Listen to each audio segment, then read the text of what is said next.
Trace tubing or catheter from the patient to point of origin, 1. Before connecting or reconnecting any device or infusion, 2. At any transition, for example, new setting, and 3. As part of the handoff process. Label the tubing at the connection site closest to the patient and at the connection site closest to the source when there are different access sites or several bags. Site care of a newly inserted suprapubic catheter. Open supplies using aseptic technique, for example, for applying a dry dressing. Remove the existing dressing, observing the type and presence of drainage, if applicable. Remove gloves, perform hand hygiene, and don clean gloves. Prepare the cleansing agent per the practitioner's order. Use the non-dominant hand to hold the catheter erect while cleaning. Use the dominant hand to clean the site with sterile gauze or a sterile swab moistened with the cleansing agent.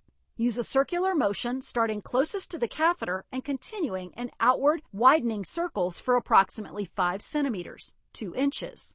Use a new piece of moistened gauze or swab to clean the base of the catheter gently, moving up and away from the insertion site. Do not pull the catheter. Allow the site to dry completely.